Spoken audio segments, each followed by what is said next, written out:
नमस्कार। इतिहास विमर्श में आज हम फिर आपके साथ उपस्थित हुए हैं एक नई जानकारी के साथ। आज हम बात करेंगे अफ़गानिस्तान की। जैसा कि हम देख रहे हैं, भारत के पड़ोसी राज्य अफ़गानिस्तान में तालिबान द्वारा कब्ज़ा किया गया है और व्यवस्था में परिवर्तन हुआ है। अफ़गानिस्तान के साथ भारत के सदियों पुराने रिश्ते हैं। हम देखें, अफ़गानिस्तान में जो उठापटक चल रही है, जो तरह तरह की समस्याएं हैं, वो कोई आज 10-20 साल की देन नहीं है। अफ़गानिस्तान में ये समस्याएं बहुत लंबी हैं। हजारों वर्ष पहले तक ऐसी सूचनाएं मिलती हैं कि अफ़गानिस्तान में लगातार अशांत माहौल रहा है। वहाँ के लोग आपस में शक्ति संतुलन के लिए या अपने अपने प्रभाव को बनाने के लिए, अपना प्रभुत्व जमाने के लिए लगातार द्वंद्व में रहे हैं। आज इस वीडियो में हम जानेंगे कि ऐसा क्या कारण है जिसके कारण अफ़गानिस्तान में लगातार अशांत माहौल रहा है, जबकि बुद्ध के संदेश वाहक बौद्ध लोग भी इसी अफ़गानिस्तानी धरती पर काफ़ी लंबे समय तक रहे हैं, लेकिन फिर भी अफ़गानिस्तान में शांति नहीं आई। तो वो क्या कारण है जिसके कारण अफ़गानिस्तान लगातार अशांत रहा है? चूँकि अफ़गानिस्तान भारत के पड़ोसी राज्यों में से एक है, अतः पड़ोस में चल रही जो भी दुर्घटनाएं होती हैं, उनका सीधा या परोक्ष रूप से जो असर है वो भारत पर होता ही है। आज हम इस वीडियो में जानेंगे कि वे कौन से कारण हैं जिसके कारण अफ़गानिस्तान में लगातार अशांत माहौल रहा है। तो आइए देखते हैं। अफ़गानिस्तान को द हार्ट ऑफ एशिया कहा जाता है। दोस्तों, अफ़गानिस्तान में वर्तमान में जो भी कुछ चल रहा है, क्या यह अफ़गानिस्तान की नियति है? क्या इतिहास के गर्भ में ऐसी कोई घटना इसके पीछे उत्तरदायी है जिसकी वजह से अफ़गानिस्तान में हजारों वर्षों से अस्थिरता, परेशानी, युद्ध की विभीषिका को अफ़गानी लोग झेल रहे हैं? वर्तमान में तालिबान द्वारा अफ़गानिस्तान की धरती को पुनः आतंक के अंधेरे भंवर में धकेल दिया गया है। क्या इसके पीछे भी कोई ऐतिहासिक अभिशाप कारण है?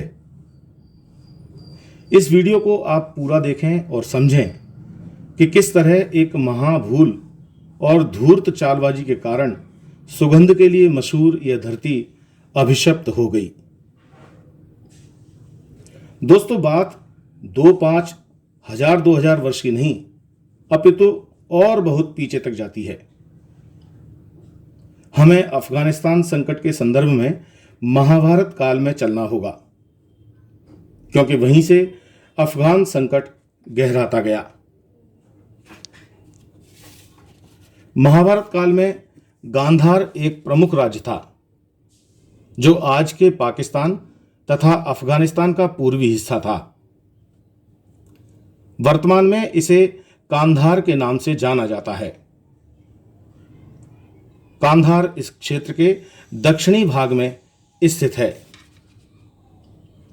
विशेषज्ञों के मुताबिक कांधार साम्राज्य आज भी अफ़गानिस्तान में है और अब इसे कंधार नाम से जाना जाता है। आज गांधार का एक बड़ा हिस्सा उत्तरी पाकिस्तान और कुछ हिस्सा पूर्वी अफ़गानिस्तान में है। गांधार साम्राज्य पोतोहार, पेशावर घाटी और काबुल नदी घाटी तक विस्तृत था। गंधार शब्द का उल्लेख ऋग्वेद, उत्तर रामायण और महाभारत में भी मिलता है। अंगुत्तर निकाय नामक ग्रंथ के अनुसार बुद्ध तथा पूर्व बुद्ध काल में गांधार उत्तरी भारत के 16 महाजनपदों में सम्मिलित था। मौर्य साम्राज्य के अंतर्गत संपूर्ण गांधार क्षेत्र आता था। दोस्तों, अफगानिस्तान सदियों से करहा रहा है। पीढ़ियां गुजरती गईं, कई नस्लें आईं और कई चली गईं, लेकिन नहीं बदला तो गांधार अर्थात वर्तमान कांधार या अफगानिस्तान का भाग्य। आज बारूद के ढेर पर बैठे अफगानिस्तान का यह हाल गांधारी के उस एक श्राप के कारण है जो उसने अपने भाई और गांधार नरेश शकुनी को कुरुक्षेत्र में अपने 100 पुत्रों के मारे जाने के बाद दिया था। भारत के गांधार के साथ रिश्ते 5000 साल से भी अधिक पूर्व के हैं। तब गांधार प्रदेश आर्यावर्त का ही एक हिस्सा था। गांधार राज्य के राजा सुवाला की पुत्री का नाम गांधारी था, जिसका विवाह हस्तिनापुर के राजा धृतराष्ट्र के साथ हुआ था। गंगापुत्र भीष्म द्वारा एक घटना के चलते गांधार पर आक्रमण करके वहां की व्यवस्था को तहस नहस कर दिया गया। पितामह भीष्म के संघर्ष में राजा सुबाला के सभी पुत्र मारे गए और केवल एक पुत्र शकुनी ही बचा। अंत में राजा सुबाला की पुत्री का विवाह भीष्म द्वारा धृतराष्ट्र से तय कर दिया गया। शकुनी ने तब मन ही मन संपूर्ण कौरव वंश को मिटाने का संकल्प लिया और अंततः शकुनी की ये कुटिल चालों को महाभारत के युद्ध में कौरवों की जो परिणति हुई उनके अंत के साथ हुआ। गांधारी जानती थी कि इस युद्ध के लिए शकुनी ही उत्तरदायी है, जिसके कारण उसके 100 पुत्र अकाल मृत्यु को प्राप्त हुए हैं। तब गांधारी ने शकुनी को श्राप दिया था कि तेरे कारण मेरे वंश का नाश हुआ। मेरे 100 पुत्रों को मरवाने वाले गांधार नरेश शकुनी, तुम्हारे राज्य में कभी शांति नहीं रहेगी। ऐसा श्राप गांधारी ने शकुनी को दिया। अफगानिस्तान में सदियों से कई ग्रुप्स रहते आए हैं, जिनमें तुर्क, पर्शियन, हिंदू, बुद्ध, अरब, मंगोल आदि प्रमुख हैं। यहां व्यवस्था को कंट्रोल करने के नाम पर या शक्ति संतुलन के नाम पर हमेशा से युद्ध होते रहे हैं। आज भी पख्तून, हक्कानी, तालिबानी, अफगानी, रसिया, अमेरिका, पाकिस्तान, चाइना आदि का द्वंद्व अफगानिस्तान की धरती पर अपने अपने स्वार्थों के लिए लगातार जारी है।